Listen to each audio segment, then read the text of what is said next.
Hello and good afternoon. Welcome to the Springfield College Forum. I'm Dr. Gwendolyn Sanders and I am the chairperson of the Springfield College Advisory Board. And what we have today are wonderful people who are going to share some of the things that we do at Springfield College. But importantly, Springfield College, the main campus, is located in Springfield, Massachusetts. We have 10 regional campuses, and one of which is in Wilmington, and we've been in Wilmington for over 20 years. So today, one of the things that we like to do is to not only share with you the kinds of things that we do at Springfield College, but we do projects that leave an impression in the community, projects that bring together the community. Our students will know how to interact and have a project going for them even before they graduate. So today we have a very special project that they're going to talk about. We talk about leaving imprints, leaving footprints. We talk about working within the community, and that's what they have to do. They have to figure it out. And one of the things I want them to respond to is why you selected Springfield College. However, this lovely lady that's sitting next to me is the guide. She's the Trojan. She's the one that leads them through. But I would ask her to explain why projects, what projects are, and then she's going to interact with the students here. This is a particular project that we've selected to present to you today. And Professor Morton is going to explain how she gets them all stirred up and what research is all about. They know research before they even leave the college, what they have to do and why they have to do it. Professor Morton. Thank you so much, Dr. Sanders. It's a pleasure to be here. Springfield College, Wilmington has a school. We are known as the School of Professional and Continuing Studies. And this school offers a Bachelor of Science degree in Human Services for people who are dedicated to making a difference in their communities. As a part of that undergraduate program, all the students have to create, develop, and implement a project that is going to make a significant change in the community. And for example, they may have a project on, recent projects include one on homelessness, where the team was focused on how to provide additional knowledge to the homeless people in terms of addressing some of their significant immediate concerns, such as financial aid, or working with them in terms of how to apply for a job when you don't have identification. And that's one of the other projects. So you look forward to that, because that's going to be one of the projects that we're going to present too.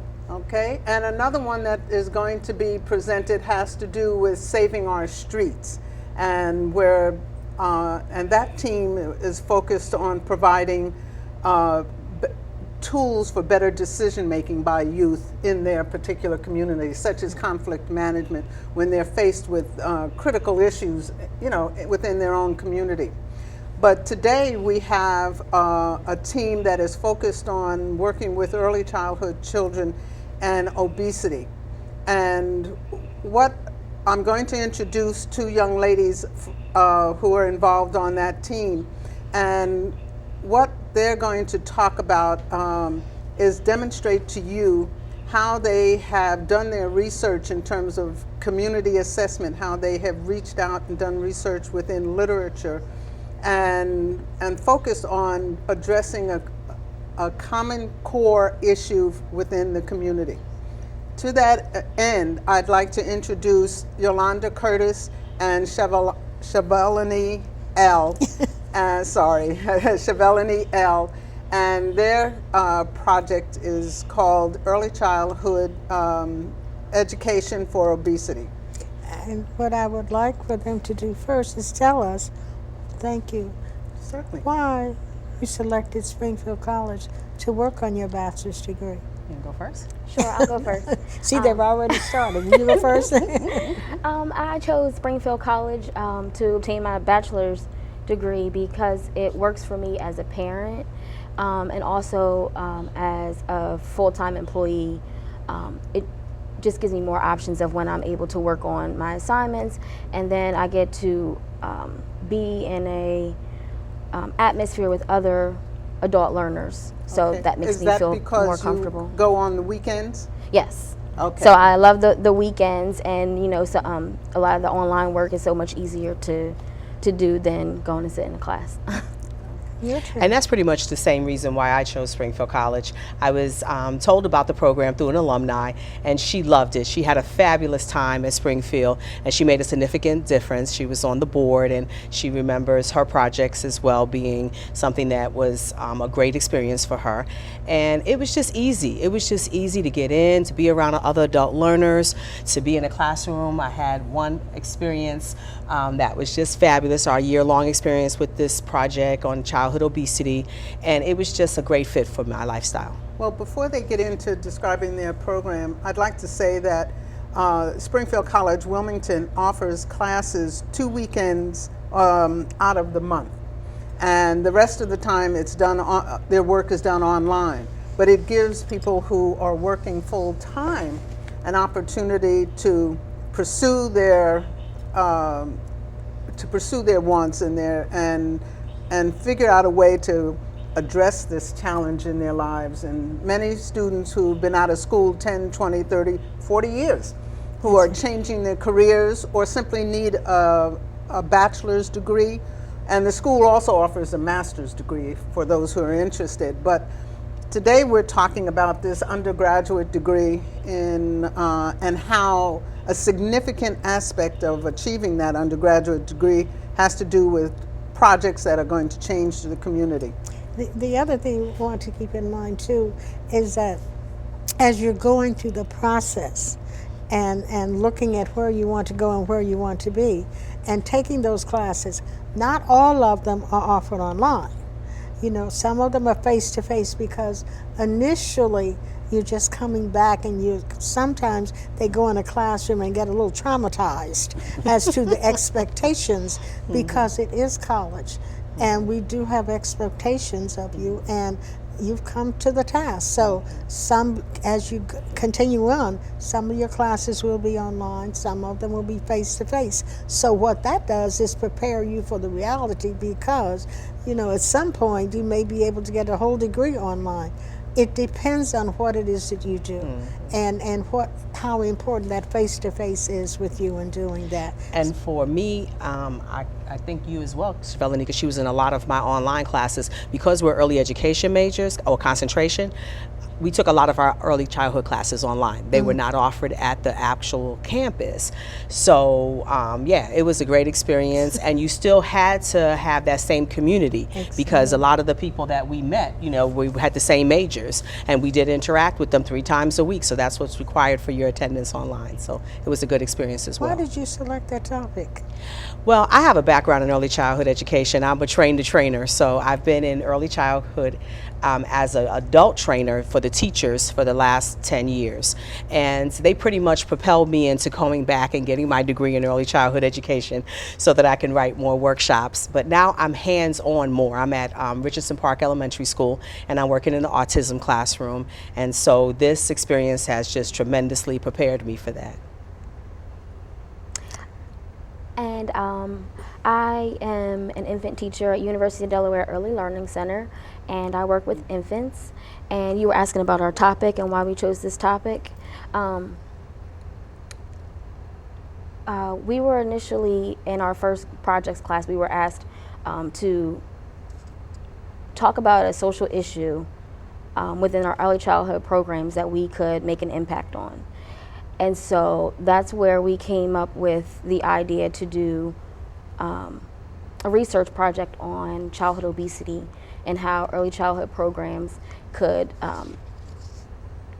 help combat the occurrence of childhood obesity, specifically with the ages of 3 to 5 year olds. How did you select your site? We selected our site because one of our group members, who's not here today, Ann Ford, was a director at the Wilmington Day School, and Gail Haggard was is the owner. And it's a pretty large center. It's 115 children, and they're a star 5 in the Delaware Stars program, which is like a rating system.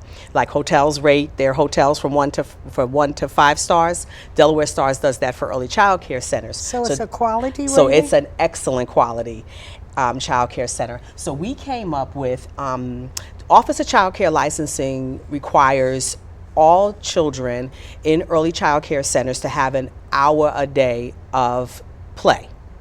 And so we extended it to an extra hour a day of outdoor play, and we wanted to really create something indoors because of inclement weather, because we live on the East Coast. So we have more days where it's cold than it is warm.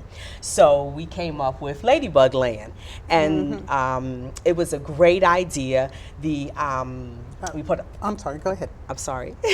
We put a lot of work into setting it up and putting a lot of gross motor activities in the room. So, Chevelloni, what were some of the methods that you used, the technique that you utilize in implementing your program? So for implementing the program, what we did was we, like Yolanda said, we added an extra hour of play in the Ladybug Land room. And then we also did paired that with a nutrition activity where the children were hands-on. And in a family-style setting, we all were able to create a nutritional snack or lunch for them in other cases. So you created a curriculum? Exactly. Oh my goodness. Exactly. Yeah. So yeah, the curriculum included the nutrition activity, the physical activity, and some transitions in between, just because we know if you work in early childhood education, you know children get antsy in between. Transitions can be rough sometimes, so that was important to include that in the curriculum as well. So you looked for things that they could do inside.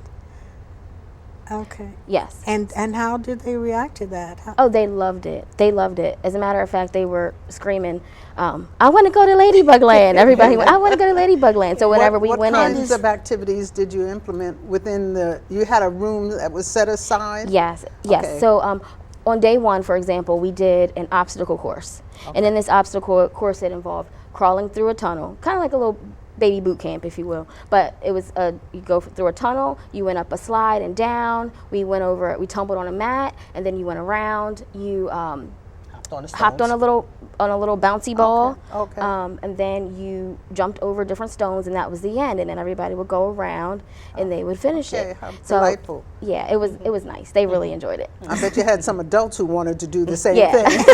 Exactly. Ladybug Land. How'd you come up with Ladybug Land? Well, Ladybug is the national bug of Delaware, so that's why we chose the Ladybug. And just making it a land, we thought about the fun place. You know how when you take the children to Disneyland or any park, Sesame Place, they just love it when it's fun and colorful and bright. So everything was red, black, and white, and we put a lot of streamers up and fun things. And the owner provided everything. She provided all the food for the meals that we prepared for the children, and she had most of the equipment. So we brought some of our own things in to incorporate it, but mostly everything was provided by the center. Okay. How did you decide or develop a curriculum around food? Well, I'll go ahead and start, and I'll let Chevelloni pick up with it. But when we did our research in Projects One, we decided that we would create a curriculum based on the USDA website, the My Plate program. And from that, once we decided, we gave it to Chevelloni, and she went ahead and just developed a phenomenal curriculum based on that program. So what we did was we encouraged the children to eat their colors. One of the nutrition activities that we did was we had a rainbow of food platter prepared for the children so they could see how the different colors of fruit, and there are many different options. And they created a yogurt parfait from that. And when we went around to help serve them with their fruits, we asked them either to name the color or to name the type of food it was, to build their language skills. And just so they know, there's different nutrients in each individual fruit. Each individual color has its own benefits. So I think the children really picked up on that. Right, right. They not only learned, but they were able to comprehend the importance of each of the vegetables, as well as align that with the colors, Right. and the significance. How did you handle the issue of having access to good, healthy foods in communities where there may not be access in terms of a grocery store? Well, the first thing that we decided that we would try to incorporate is some fresh fruits and vegetables. Okay. And because we know that there isn't any place, I think our closest supermarket was like 2 miles away, and the farmers market was even further. The first one is on Route 13. So what we did was we taught children that even when they go shopping, we did this little game called "What's in My Cart." So when they go shopping, we had our little foods and stuff, and we showed them the colors, and they were able to know that carrots is fresh fruits, and and it doesn't only come in a can, because a lot of them associated vegetables in a can or in a frozen food bag. To see them fresh was something new for a lot of them, and they discovered that they liked vegetables. One little girl loved red peppers.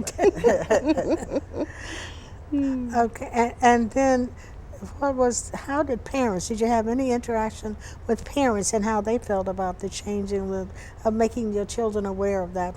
What was the parent response? Our other group member, Miss Ann, we got some feedback from her, and she said that the parents were really excited about what their children were learning. The children went home and they told their parents what they did for the day. They told them the foods that they wanted to try. They actually told them the foods that they enjoyed eating at the for the nutrition activity, as well as some of the physical activities that we did.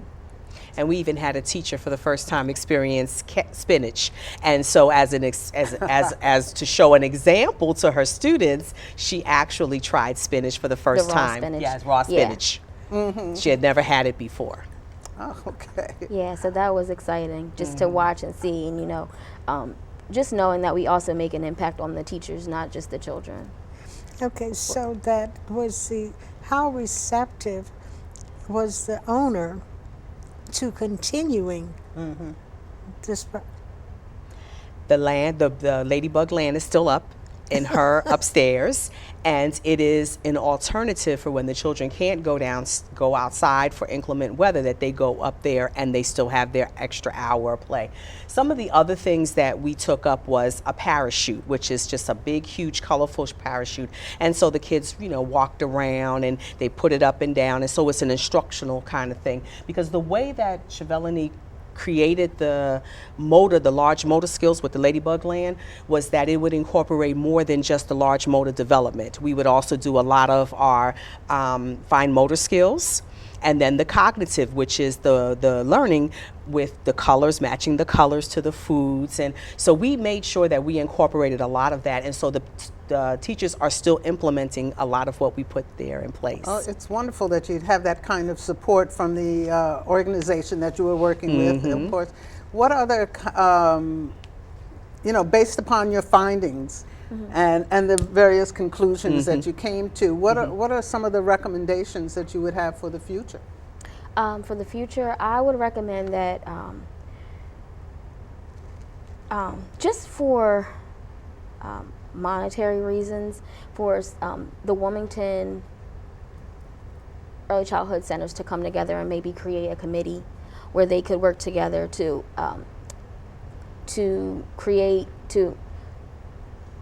have the curriculum go forth, where they could create maybe a tote box of all the things that they would use in Ladybug Land. Okay. So therefore, now this week this center is using it, next week another center will use it, and they can all work together to combat childhood obesity. The other thing was to also create more of the gardens within the city. Okay. Also getting parents involved in that. Right. And in other words, you found that it doesn't take a whole lot of money in order to implement this and pull something off. Yeah, because in early childhood education, that does become the issue of where is all this money going to come from to implement these things. So you just recycle Okay. All right. And that's a good thing. In order, is there anything that you found out that you would do differently? I would have liked to have more time to implement our program. We had a very short period of time in order to implement our study and to get all of our findings. I would have liked to have had seen it go a little longer and then be able to come back and incorporate the parents more. Like maybe have had a night that we could invite them out and let them prepare a meal with their children as well. So it would really have been, a family style affair. Yeah, I feel like if we incorporated the parents in our research project more, we would have had a much better outcome. But I know one of your findings was the fact that there are organizations that help to develop community gardens. yes. Well, tell us a minute about that. Well, the one that we found that we were most impressed with was the one in California. And what they did was they implemented a program, because in California it's warmer more months out the year than it is on the East Coast. So they had set up these community gardens, and the parents came out and they were able to pick fresh fruits and vegetables right from the garden to prepare foods. So we would love to have seen, more of that here, and maybe even indoors as a greenhouse kind of thing. So that would be a great access. I'd like to point out that there's so much enthusiasm on the part of the undergraduate students in terms of developing, and implementing these projects that really do make a change in their communities. And that's one of the issues that we have, is transforming communities, and that's what they're about doing. And I want to remind all of you about Springfield College, and something that maybe some people don't know is that Springfield College is the home of basketball. It was where basketball started, and it's what I use when you're under stress. This is a stress ball, so you get to do that. Springfield College will, if you can come to Springfield College, find out about what we do and where we are in the New Morris building in the city of Wilmington. And if you mention this program and you remember the title of the program and the name of one of the participants, or even both, we will then waive your admissions fee. Okay. So it's Yolanda Curtis and Chevelloni L. Remember those names. And even if you remember Professor Morton's name, we'll waive that too, because she's a significant person in making projects happen. She is. Thank you very much. Springfield College, look for you the next 4th Sunday of the month.